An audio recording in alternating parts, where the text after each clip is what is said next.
I was recently asked about my inspiration for writing life lessons, living in full effectiveness, which is 31 Proverbs for a life of purpose and productivity. My inspiration for this book comes from my favorite book in the Bible, which is a book of Proverbs. Proverbs gives us 31 chapters that don't just provide philosophies or principles, but it gives practical application for effective living. This book is designed to not just tell you how to live the life that I think you should have, but to help you live the life that you want to live. And so Life Lessons is designed to encourage and empower everyday people to get everything out of life. If you're ready to get your life, visit thelifelessonsbook.com. Come on, let's get to life.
Good evening, everybody. I hope you've been having a great week. I hope you have been purposeful and productive. Along with that, I hope you've had a week of peace. Today is the National Day of Prayer, and I hope you found some time for solace, for meditation, for reflection, for Thanksgiving, just to thank God that he's brought you through to this point. I know people have had various experiences during what I've called this COVID-19 experience. There are those that have lost loved ones, those that have faced the challenges of being furloughed or laid off. But I believe that God is with you and he's going to cover you all the way through. You don't have anything to worry about. Good to see you, Chris. Thank you for joining us tonight, man. I'm Dr. RickyAllmon, and welcome to Life Talks Leadership After Dark. As you come on, I ask that if you're on Facebook, please share this conversation on your timeline and go ahead and start a watch party. If you're on YouTube, I want you to go ahead and subscribe to this channel so you can receive notifications whenever I come on. And go ahead and like this video now. Share it and tell somebody else about it. If you're on Twitter, please share it on your Twitter timeline. Let somebody know that Life Talks with Dr. RickyAllmon is on. We call this Leadership After Dark. So listen, while you're doing all of this, I want to do a quarantine roll call, which simply means I just want you to shout out whatever city you're on from. So shout out your city as you're coming on. Let me know where you're repping, what city you're from, what state are you from. Some of you all have been joining me every Thursday evening for the past few weeks, and I am so glad to have you here with me tonight. So I'm going to give you about 90 seconds to get in the room. As you're coming in the room, just shout out and let me know what city you're coming on from. Also, if you want to receive notifications concerning when we come on live, I need you to do something for me right quick. Take out your cell phone and go ahead and text the word Impact Life. You see it there on the screen. Text Impact Life to 31996. Go ahead and do that now so that you'll know the next time we come on. Kathy, good to see you from Delaware. I'm looking forward to being with you all virtually on Saturday morning. It's going to be exciting. Wilmington, Delaware is in the house. Chicago is in the room. Picayune, Mississippi is in the room. My brother, my friend, the Bishop, Joel David Trout. Hey, my brother, good to see you, man. Thank you for stopping by. I'm going to have you on as a guest soon. So I'm so glad that you're here. Thank you all for being here. So take a moment quickly. If you're on Facebook, go ahead and share this live to your Facebook timeline. Start a watch party so other people that are on your Facebook that may not be connected to my Facebook can watch. If you're watching on YouTube, go ahead and subscribe to this channel so you'll know whenever I come on. And go ahead and like this video now. If you're on Twitter, go ahead and share it to your timeline. And of course, we're on Periscope. So I'm just glad to be here with you tonight. Again, this is Life Talks with Dr. RickyAllmon, Leadership After Dark. Go ahead and text Impact Life to 31996 so we can get into this tonight. I'm ready. This is Thursday Night Live, and I'm ready to get into this. We're getting ready to have a good time.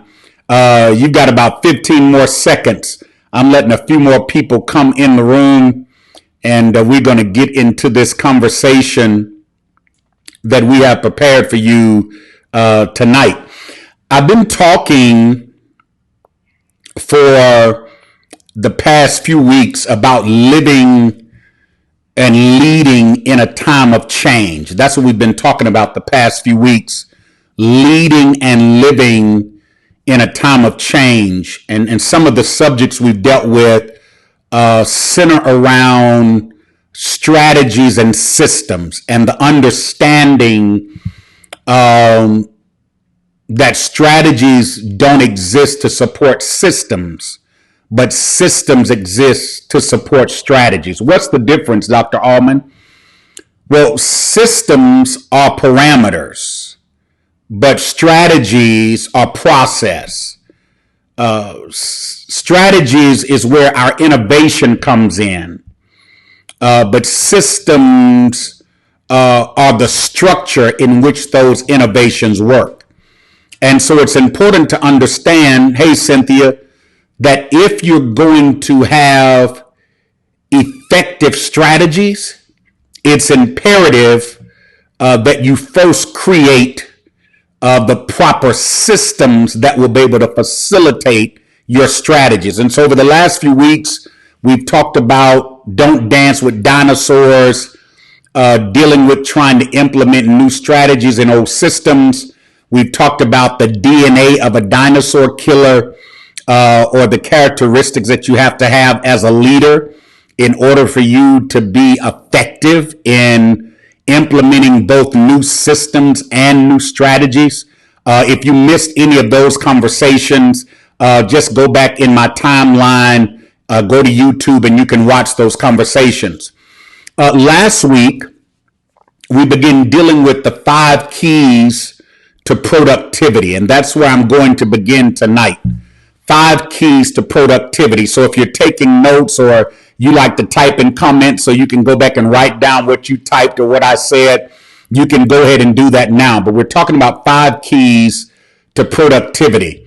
Khalil Gibran, one of my favorite poet and philosophers from the late 19th, early 20th century, Khalil Gibran said, "Hey, Deacon Branch, good to see you, man."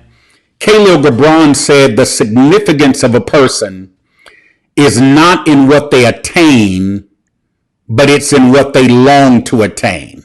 Think about that.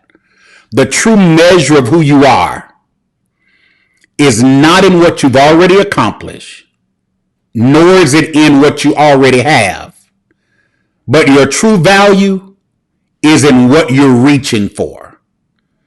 So that's my question to you tonight. As we move forward in unpacking the 5 keys of productivity, what is it that you're reaching for? What is it that you want to see manifest in your life that's not already happening for your life? What do you want beyond what you see and where you are? So show me your vision. Write this down. Show me your vision and I'll show you your value. That's the reality. Show me your vision and I'll show you your value. Ralph Waldo Emerson said it this way. He said, one of my favorite quotes from Ralph Waldo Emerson, he said, "What lies behind us and what lies before us are tiny matters compared to what lies within us." And so the greatest part of you is actually in what's in you. And that's the part that needs to be unpacked about you. And so we're moving forward tonight in these 5 keys to productivity. I gave you 2 of the keys last week. Anybody that was on last week, if you remember the first 2 keys I gave you in the 5 keys of productivity, I'm going to see what type of class I have. Go ahead and type it on the screen. If you remember the first 2 keys I gave you last week in the 5 keys to productivity, all you got to do is type 1. I'm going to grade you with a curve tonight. You can type 1 of the keys on the screen and you'll get an A on this pop quiz. The first key to productivity. Oh, somebody got it. Kathy, you're on it tonight. All right, you get 100 points. I got to give you an applause on that. Kathy got it. The first 2 keys that I dealt with last week, the first one was competence. That was the first key I dealt with last week, was competence. And competence is when you do less to accomplish more. That's what competence is. Competence is when you do less to accomplish more. Dr. Howard Hendricks said it this way. He said the secret of concentration is elimination. I need you to get this. If you're going to be a highly competent person, the secret of concentration is elimination. The key to you doing what you ought to be doing is you need to extricate from your life those things that are distractions and that are debilitating to what you should be doing. So the key to you moving forward is you got to shed some things and discard some things that you need to leave behind. That could be ideologies. That could be preconceived notions. That can be self-imposed limitations. But could it be that the only hindrance from you fulfilling your destiny, from you reaching your goals, from you accomplishing your dreams, has nothing to do with what's in you, which is your potential, has nothing to do with what's in front of you, which are your possibilities, but could it be that the only hindrance to you looking like the rest of who you are in your future are the things that you've allowed to put on you? The concepts, limited perspectives, or maybe even negative people. So competence is doing less and accomplishing more. Now, here's the secret of this. Most times when you talk about competence, people think about performance. So immediately they think, well, if I'm going to be highly competent, it's about me doing more. No, most times people that are doing a whole lot of things never do anything well. In other words, they're just hoping if I put a lot of irons in the fire, then, something's got to work. Or as they say in the South, something's going to take hold. No, that's not being competent. Competent is finding that thing that brings the best out of you. I call it the 101% principle. Write this down. I call it the 101% principle. The 101% principle is you find the one thing that you believe you're most gifted for. Give 100% of yourself to it and watch the results that it'll bring to your life. I'll give it to you again. I call it the 101% principle. Find the one thing that you do well. Give 100% of yourself to it and watch what it produces for your life. So competence is the first key to productivity. Do less, accomplish more. Last week, I gave you the 4 stages of competence, what I call the secrets to competence. I talked about unconscious incompetence, when you don't know that you don't know. I talked about conscious incompetence, when you know that you don't know. Then I talked about conscious competence, when you know that you know. Then we talked about unconscious competence, where you go from knowing to becoming. And I shared with you last week when we talked about competence, that the mark of a genius is not somebody that's great at everything, but to the point of the 101% principle, a genius is somebody who finds the one thing they're great at and gives themselves to it, and then they bring others around them who are great in other areas that complement what they're called to do. In leadership, that's called staffing your weaknesses. In other words, give yourself to the thing that you know maximizes the potential that's in you, that mobilizes your purpose, that will multiply your possibilities. Give yourself to that one thing, and then bring people around you who are highly competent and skilled and experts in other areas that will support what you do well. That's why if you're going to be competent, you've got to be emotionally secure.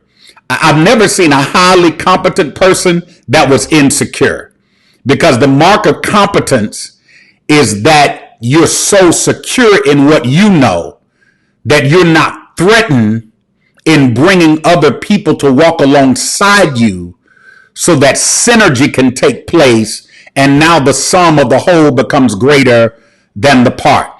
Here's the question I want to ask you about your life as we move forward in these 5 keys for productivity. And that is, do you want to make an impression or do you want to make an impact? Type on the screen which one you want to do. Are you a person that's seeking to make an impression? Or are you somebody that's seeking to make an impact? Which one do you want to do? Do you get into the company of people just to be liked, just to be seen, just to be accepted? Or are you the type of person that wherever you go, you want things to become better because you were there. Kathy said she wants to make an impact. Cynthia says she wants to make an impact. Talk to me. Somebody else said, which one do you want? You want to make an impression or do you want to make an impact? Somebody else said, I want to make an impact. Those of you who are watching from the Revolution will not be televised. It will be streamed. Your name may be coming up unknown. Those that are watching from the RickyAllmon Facebook timeline, your name comes up on the screen. So that's the difference. Donna said she wants to make an impact. Jay, what's up? Says they want to make an impact. I notice everybody's saying they want to make an impact. Let me give you this illustration. Let me show you what an impression look like.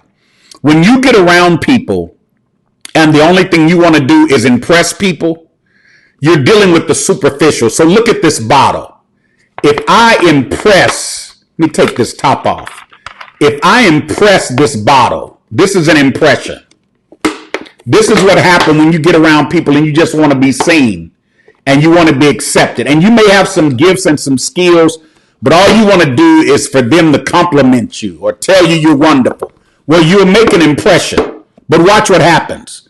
Once you go away from them, because your connection was superficial, when you walk away, guess what? Everything returns back to what it was. But in order to make an impact, imagine taking a piece of paper or recycling aluminum. That's what an impact is. Impressions are superficial, but impact is significant. And when you follow the area that you're competent in, it takes you beyond just making an impression. You start making an impact. So that's the first key to productivity, is find what you do best and then bring others around you to complement whatever it is that you do. The second key to impact that we talked about last week was courage. Courage. If competence is doing less to accomplish more, courage is the power to move forward in what you're doing. Watch this. Even when you don't have everything you need to do it. I'm going to say that again. Courage is the power to move forward. Courage is the ability to do what you know you're competent doing, even when you don't have all the support, even when you don't have all the resources, even when you may not have the full scope of the direction, but you've got passion and potential. It's not enough to have passion if you don't have potential. That's like somebody say, I want to sing, but they can't carry a tune in a bucket if the bucket had a lid on it. So it's not enough just to have passion. You got to have potential for whatever you're passionate about. That's competence. But then with that competence, you have to have courage that if you know you have potential to match your passion, then you have to have the wherewithal. You have to have the tenacity, the fortitude to say, let me do something with what I have. I shared with you all last week. I had a very transparent moment last week because I forgot to lock the run of show on the production side of this live stream. And so my finger hit a button and I lost the whole beginning of the show that came on tonight. Also, I showed you the little light I was working with. Well, tonight I've got my studio lights, and I told you that the key to productivity is have the courage to do what you need to do until you get everything you need. Well, tonight you can see we got great lighting. It's not leadership after dark in the dark. It's leadership after dark in the light, because I was willing to do what I had to do until I got everything else I needed to do it. Let me ask you a personal question. What is it that you've been putting off doing because you've been waiting to have everything to do it? Type it on the screen. Go ahead and put yourself on blast. Have a transparent moment. See, the power of community is community creates accountability. That's one of the things that we miss about being able to get together in common spaces, whether it's at church or at work or hang out with family, is community creates accountability. And so we've got to do this virtually now. Now the whole world has become a virtual neighborhood. So social media has become your virtual community or the reality of your community. So let's create some accountability. What is something, maybe there's a book you've been planning to write, e-business, e-commerce business you've been planning to open, a relationship you've been planning to pursue, and you've been waiting to have everything together before you do it. Listen. If you know you have the passion and if you know you have the potential, it's time for you to get the courage and start moving forward. So type on the screen something that you know you have the ability to do, but you've been hesitating. You've been procrastinating. You keep putting it off. And then you have the nerve to complain about your future. And I don't know why this hadn't happened in my life. It's because you're not doing anything with what you have. I'm going to give my own self an applause on that. So somebody needs to do something. Can you type on the screen, do something? Tell yourself, tell everybody else watching, it's time for you to do something. It's time for you to move forward. Jim Kouzes said this. Jim Kouzes, last name is spelled Kouzes. I encourage you, if you have any interest in leadership, and I know you do because you're watching this, you need to get any books you can get your hand on by Kouzes and Posner, Posner. But Jim Kouzes said this. He said, only those leaders who act boldly in times of crisis and change are willingly followed.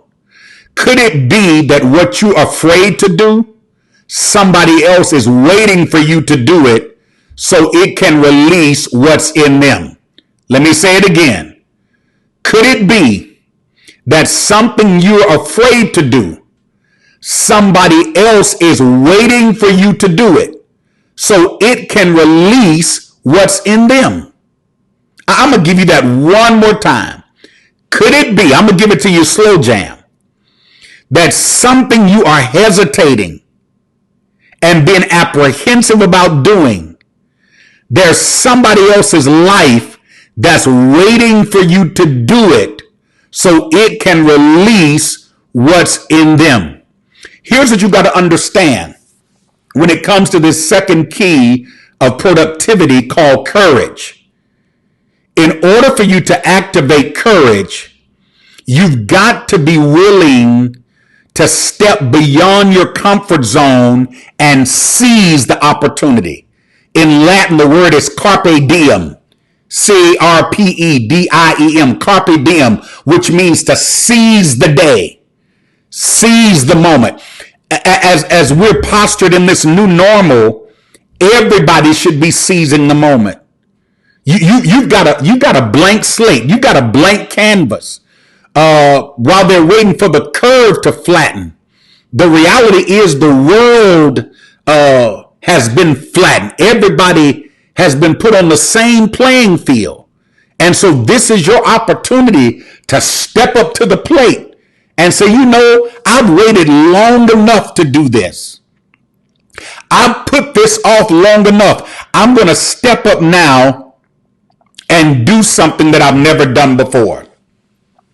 Last week, I told you that average leaders fear stepping out into new opportunities, but great leaders fear missing out on new opportunities.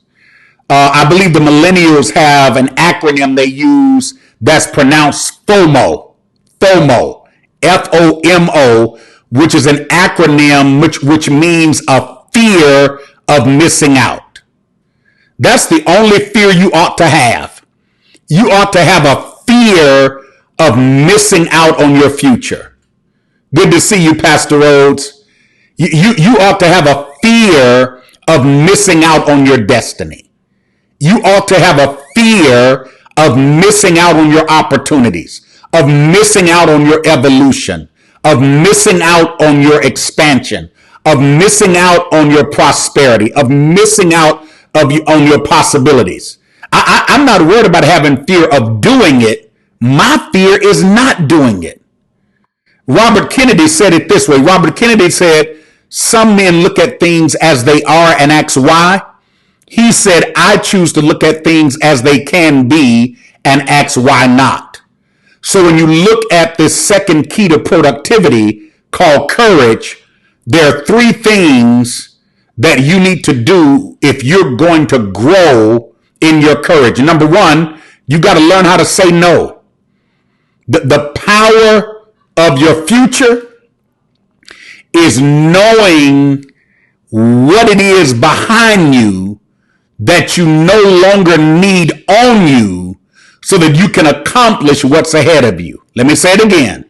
The power of your future is knowing what's behind you or what's connected to you that you no longer need with you so you can reach what's ahead of you. That's why you can't cry over anybody or anything that's left your life.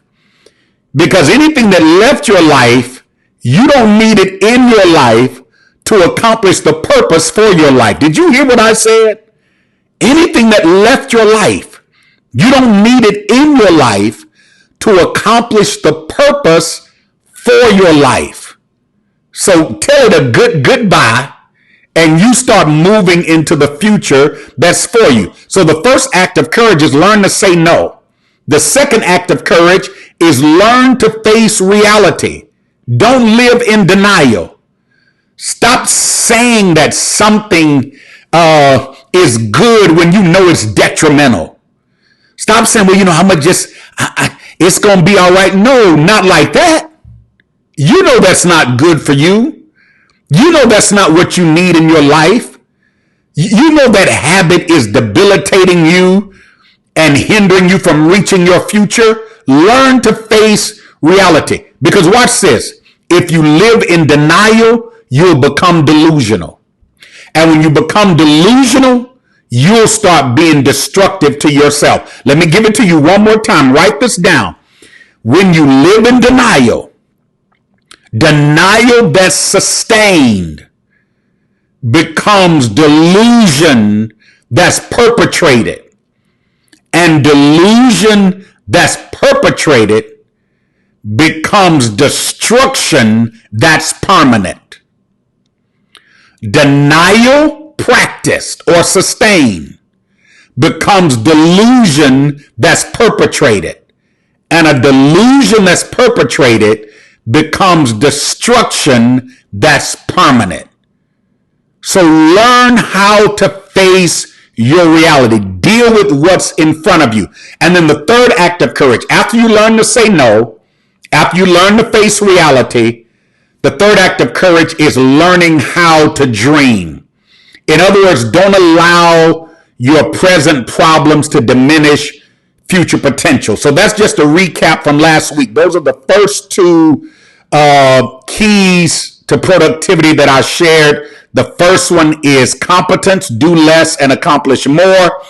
And then the second key to productivity is courage, which is the power to move forward. Now, let's get into the two keys that I want to deal with tonight. Are y'all with me? Are y'all keeping up with me? We've just got a little more time here. The next two keys that I want to deal with, the first one or the third one is clarity. Type that on the screen, clarity. The third key to productivity. After you have competence, after you do less to accomplish more, after you have courage, the power to move forward, the third key is clarity, which is clear direction. It's not enough to know what you're good at. It's not enough to have the courage to do it, but you've got to have clarity about what you're doing. Listen to what Henry Kissinger said. Henry Kissinger said, every success is usually an admission ticket to a new set of decisions. Most times when we're successful, we just want to relish and regale in our success. Look at what happened. No, every success is you signing up for a new set of decisions for the next level of success.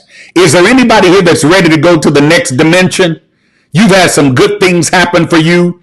You've had some good opportunities in front of you. Maybe you've been in a place of frustration and failure. Well, guess what? There's something in front of you that's greater than everything around you or behind you. Now, here's what you have to understand about clarity, and I want you to get this tonight.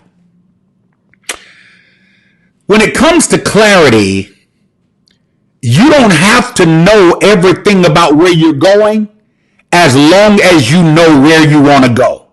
I need you to get this.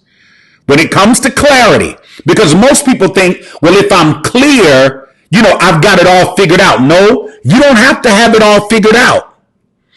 Clarity just means even though I don't know everything about my destination, I know the direction that I want to take.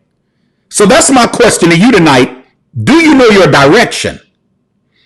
Do you know where you want to go? Do you know where you want to end up? You don't have to have it all figured out.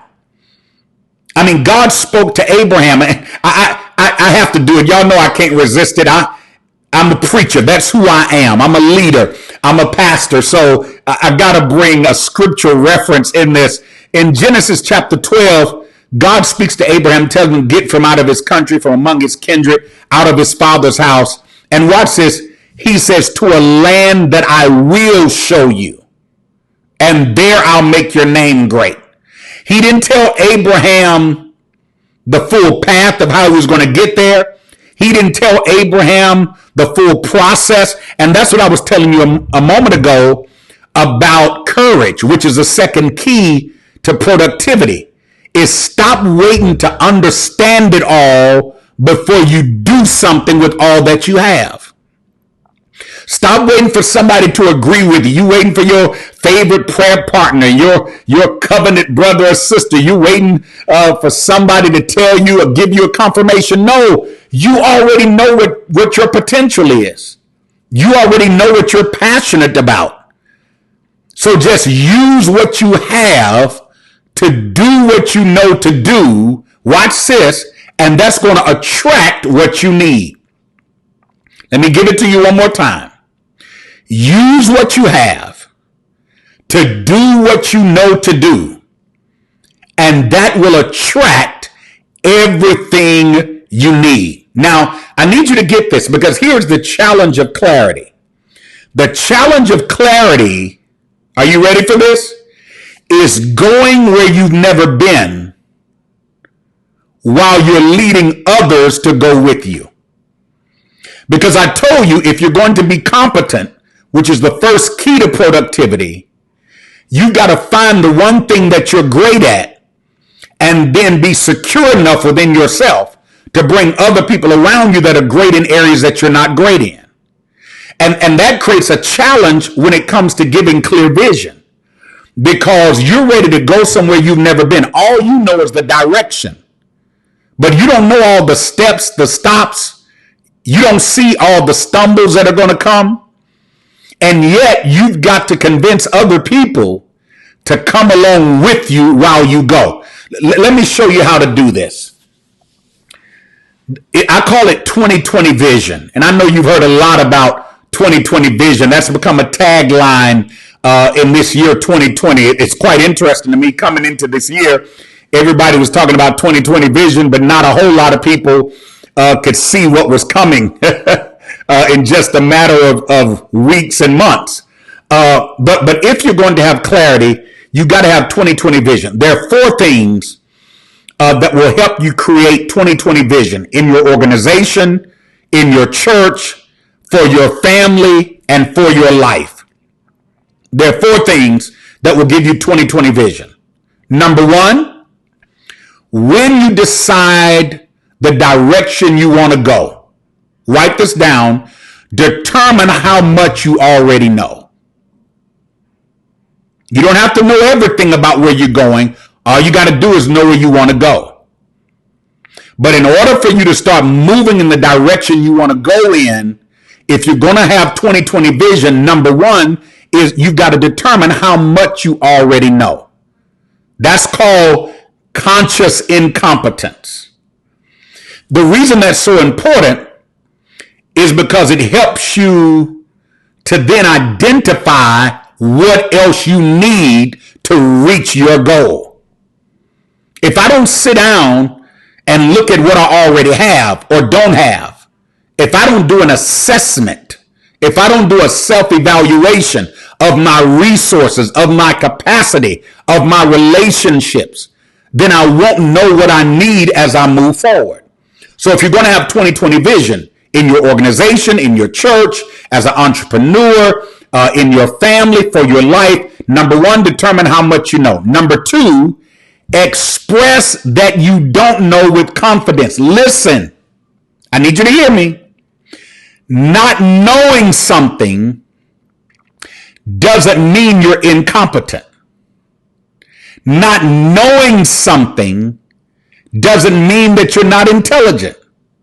Not knowing something just means that you're not aware of it. Now, watch this. If you ignore the fact that you don't know, then what you're unaware of can become ignorance. Are you with me? So not knowing doesn't mean you have subpar intelligence. Not knowing doesn't mean there's any deficiency in the level of your cerebral capacity. It just means you're unaware. So when I can admit what I don't know, then I can express with confidence that I don't know it. Now watch this, which brings me to the third thing in your 2020 vision, and that is you seek counsel about what you don't know. The Bible says in the book of Proverbs, in a multitude of counsel, there is safety. Everybody needs people around your life, and that's going to be the fourth key that I end with tonight. But everybody needs people around your life that can see your blind spots. You ever been driving in your car and you got your side mirrors, you got your rear view mirror, but even with all of those mirrors, you got blind spots. And so even in our lives, even in leadership, in relationships, you can have blind spots. And so you need people in your life to help you to see those blind spots, to help you to recognize the things around you that could create hindrances to what's in front of you. Is this helping anybody tonight? I need you to release some hearts. Before I give you the last stage of 2020 vision, I need you to tap that screen. If you're on Periscope, if you're on Facebook, if you're on YouTube, go ahead and tap that screen, release some hearts, hit the thumbs up. Let me know that this is speaking to your life tonight, because you're created to be productive. You're created to be successful. You're created not to make an impression and be superficial. You're created to make an impact. You're created to make something and somebody better than what they are. So if you're going to have 2020 vision, when it comes to clarity, number one, determine what you don't know. Number two, express that you don't know it with confidence. Number three, seek counsel from other people who are qualified and experts in the areas you don't know. And then number four, measure your success by the process, not the plan.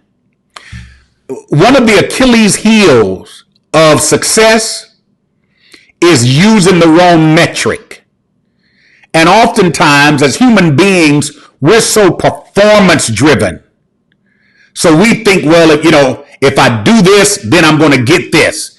And so if I don't get the outcome that I think I should get from what I put into it, then immediately I declare failure. Immediately I say that was an effort in futility. No, it wasn't. Sometimes what you call futility was just formation. Did you hear me? Sometimes what you call failure was facilitation. So stop measuring by the wrong metric. Just because the performance didn't work doesn't mean the process is not going to work. How many times has something not appeared to work on the surface, but the lessons you learned from it created something in your life to help you to have greater success in the future. Right. So I need you to understand this. If you're going to have clarity, you got to have 20/20 vision, which means you determine how much you know. Number 2, express that you don't know with confidence. Oh God, I went over time already. Number 3, seek counsel. Number 4, measure your success by the process and not by the plan. Listen, I'm not going any further tonight. I really want to, but I have already went over. If y'all want me to give you this 4th key tonight, because I'm on you all's time tonight. I'm already over time. I'm supposed to just go 30 minutes. This got good to me. But I wanted to give you one more key. If you want me to give you one more key, tap that screen or type on the screen one more or put one finger up or something. If not, I'm going to stop right here. But I don't want to belabor this moment, but I do want to walk you into this 4th key for productivity because I think you may need it by Friday. This 4th key to productivity, let me give it to you, is coaching. Coaching is the 4th key to productivity. So the first key is competence. Do less to do more. The second key is courage. The third key, okay, y'all asking for it, is clarity. Somebody say one more. But then the 4th key, are you ready for it? Oh, Shakonda found the one finger. I see you, Shakonda. The 4th key, write this down, everybody. The 4th key is coaching. After you have competence, after you get courage, after you get clarity, the 4th key is coaching. Everybody needs a coach. That's why I'm on here tonight. I'm serving as your virtual life, leadership, and relationship coach. I'm using the over 36 years of experience in pastoral, organizational, and entrepreneurial leadership to add some things to your life that will activate your potential, accelerate your purpose, so you can advance into your possibilities. So the 4th thing you need is coaching. Why is coaching so important? I'm so glad you asked. Coaching empowers you to go farther faster. Can somebody type that can type fast? Coaching empowers you to go farther, F-A-R-T-H-E-R, to go farther faster. Is there anybody here that wants to go farther faster? You're tired of slow motion. You're tired of being idle. You say, Dr. Allmon, I've got somewhere I'm trying to get to. As they say, I'm trying to be somewhere. So when you have a coach in your life, I told you when I talked about clarity, when you admit what you don't know, you need to bring somebody around you that knows what you don't know. So coaching helps you to go farther, faster. Listen to what Ken Blanchard said. Ken Blanchard said this. Ken Blanchard said, I believe providing feedback is the most cost-effective strategy for improving performance and instilling satisfaction. Let me read that again.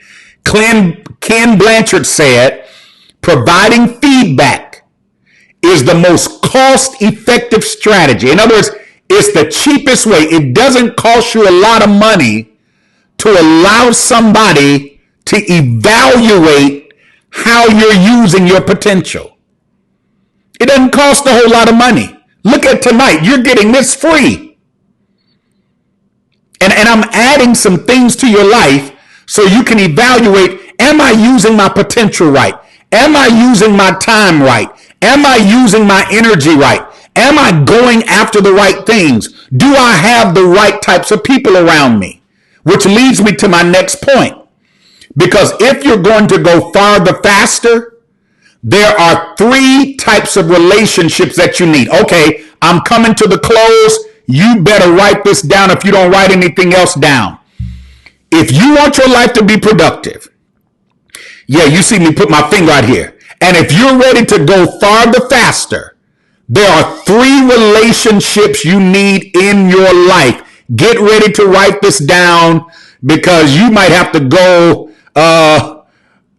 and recruit some folk into your life.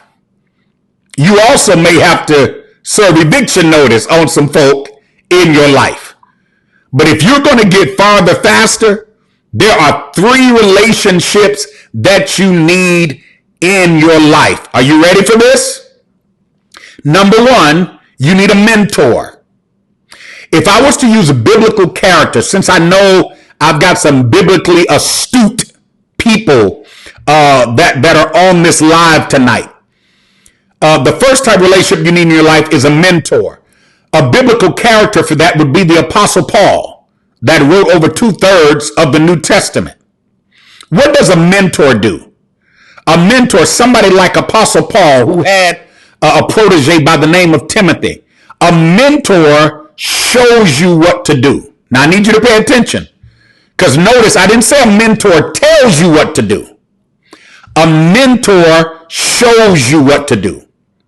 One of the things that my father taught me of the many life lessons that I learned from him is he said, Ricky, when you find a great leader, which my father was and I was blessed to have, he said a great leader will show you more than he tells you. Because if the truth be told, the things you really need for your life are more caught than taught. I said, if the truth be told, the things that you really need for your life are more caught than taught.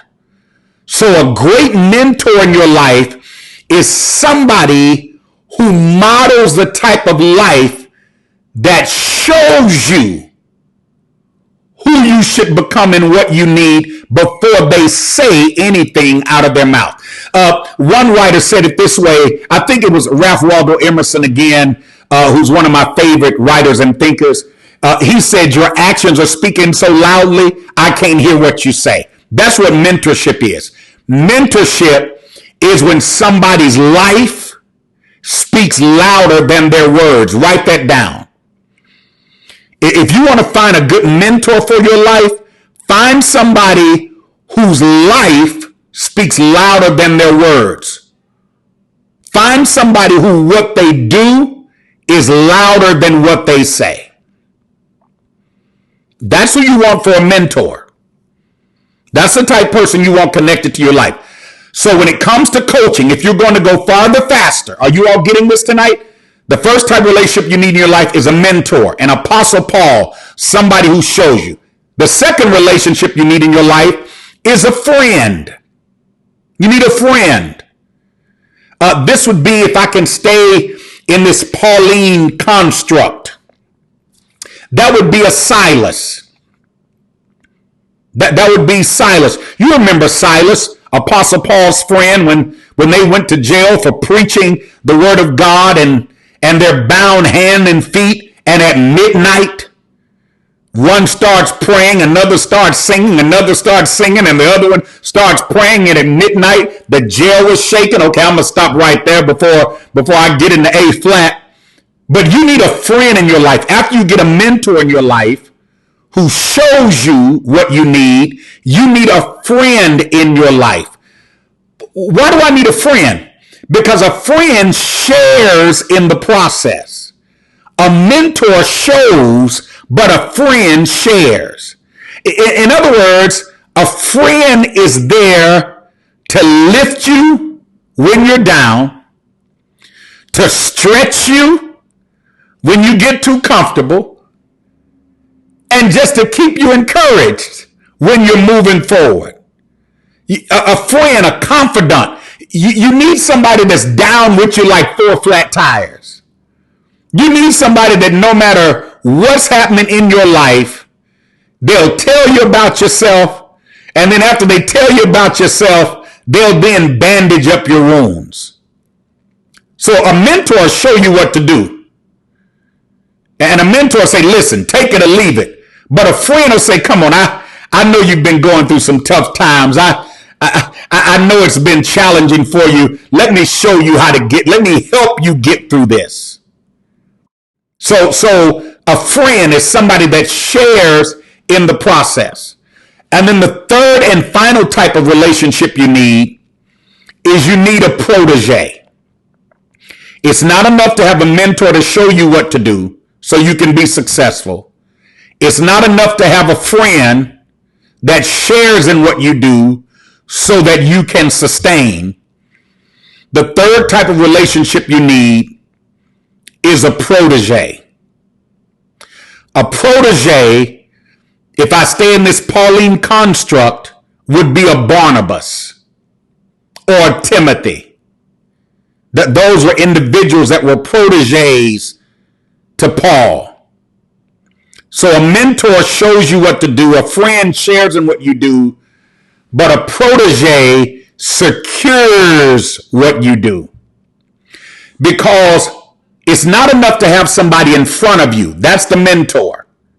It's not enough to have somebody beside you. That's a friend. You also need to have those that are coming behind you. Those are proteges. Those are people who will help secure what you're doing. And watch this, they create an opportunity for you to make room for greater. Did you hear me? When you bring proteges around you, your proteges, and can I tell you, a protege actually holds you as accountable as a mentor. Because it's one thing when you're following somebody that's showing you what to do.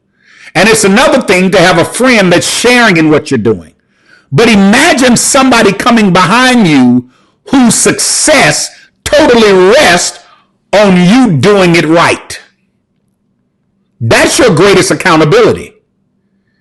There's somebody watching you. That's why it's important for you to do what you know you ought to be doing, because somebody is watching what you're doing. I'm getting ready to close this, but here's the last thing I want to tell you in this fourth key for productivity. And that is Andy Stanley in his book, The Next Generation Leader. If you've never read it, I encourage you to read it. Matter of fact, there are two books that I consider to be classic books for 21st century leadership. And one is called Visioneering, and the other is called The Next Generation Leader. Both of these are by Andy Stanley. Look at what Andy Stanley said about coaching, particularly when it comes to those that you bring behind you. He said, as a leader, you're not responsible for knowing everything that there is to know about leadership, but you are responsible for sharing what you do know with those around you. And that's what I want to leave you with tonight. As a leader, you have the responsibility to become greater by making others greater. Did you hear what I said? As a leader, you have a responsibility to become greater by being accountable for making others greater. So I've got some homework for you this weekend. Number one, I need you to identify who your mentors are. Identify the people who what they do is louder than what they say. Number two, do an assessment of who your friends really are. Who are your ride or die? Who are those that you can tell your deepest, darkest secrets to, and who you can share your highest aspirations with? And when you tell your dark secrets, they won't judge you. And when you share your highest aspirations, they won't get jealous. And then thirdly, identify proteges. Identify those that are coming behind you that make room for you to be greater by you sharing the best of yourselves with them. I hope you got something out of this tonight. I'm stopping right on an hour. Listen, I've got a few things I want to tell you about before we get off. I need you to tell everybody about Life Talks with Dr. Ricky Allmon, Leadership After Dark. Come and join me every Thursday night at 8:30 p.m. If the time ever changes or the day ever changes, I'll let you know in advance. Also, don't forget to text Impact Life to 31996 if you want to receive notifications about any conversations that I have or any lives I come on for. Go ahead and pull out your phone now. Some of you are on it. Text Impact Life all together, no spaces, to 31996 so you can receive notifications. Somebody's on here tonight from Tijuana, Mexico. God bless you. Richard Velotes. Did I say that right? Or Velotes? I hope I said that right. Thank you for being on here, man, from Tijuana, Mexico. I'm so glad that you're here. I hope you all have been blessed by this tonight. Listen, if you don't have the Life Lessons book, I want you to you saw it there in the background. Just go to RickyAllmon.org. It is right there on the screen. Look right there, right beneath the book. There is my website. Go to RickyAllmon.org tonight. Get the Life Lessons book. Yep, we can still ship it out to you, even in a quarantine. We will get this book to you. And it's 31 Proverbs for a life of purpose and productivity. I wrote it modeled after my favorite book in the Bible, which is the book of Proverbs, which has 31 chapters. So in my morning devotion, before I do anything else or read anything else, I read the corresponding chapter for that day. So if today was May 7th, I read Proverbs chapter 7 this morning. And it just speaks to life. The reason I love Proverbs is because Proverbs gives you more than philosophies and principles. It gives you practical application for daily living. So if you want a book you can read that covers every area of life, it covers the full spectrum: leadership, relationship, finances, just the whole context of life. Life Lesson 1 is my favorite. I have a lot of favorites, but Life Lesson 1 is one of the top favorites. It's called Show Your Scars. I'm not going to spoil it for you. You go and watch it and listen to it for yourself. But get Life Lessons at RickyAllmon.org. And then I want to tell you about Saturday at 11:30 a.m. Central Standard Time. Me and my brother Stephen Thurston from the great Thurston clan in Chicago. We have a live conversation called The Revolution Will Not Be Televised. It will be streamed. It's a conversation about life and leadership in a digital world. And so you don't want to miss that. So go ahead and set a reminder in your phone. Join us at 11:30 a.m. Central Standard Time. That's 12:30 p.m. Eastern Time. That's 9:30 a.m. Joel David Trout Pacific Time. But join us for that conversation. It's informative. It's inspiring. As a matter of fact, we're having a conversation this Saturday called Beyond the Shadows. And we're going to have other co-hosts on with us talking about the experiences in their life with larger than life personalities and how they had to discover who they were beyond the shadows of that person. So if you're somebody that's trying to find your identity, you don't want to miss that conversation. So that's every Saturday at 11:30 a.m. And then finally on Sunday, yes, I've been busy along with my ministry assignment at my local church. I've been busy during this quarantine trying to add some value to your life. And then every Sunday evening at 7 p.m. Central on Instagram only. It's an Instagram Live exclusive. I come on with my brother Henry Bolden, and we talk about leading in a crisis. We talk about how to navigate the vicissitudes and what appears to be the uncertainties of life, and we just try to bring some clarity and some context to your human reality. Listen, thank you for joining me. I'm Dr. Ricky Allmon with Life Talks with Dr. Ricky Allmon, Leadership After Dark. Leave your comments. Go ahead and tap that screen. Blow it up. If you're on YouTube, or even if you're not on YouTube, I need you to go over to YouTube and subscribe, because there's going to be some content coming at YouTube that you're only going to be able to watch there. You're not going to find it on Facebook, Periscope, Twitter, nowhere else. So go ahead and subscribe to the YouTube channel. Like this video. If you're on Facebook, Go ahead and share this to your timeline and have a watch party, have a discussion with somebody else.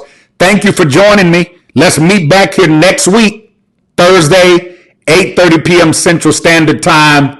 Continue to go after the purpose that's in front of you and live a life of productivity. God bless you. I love you. Have a great night.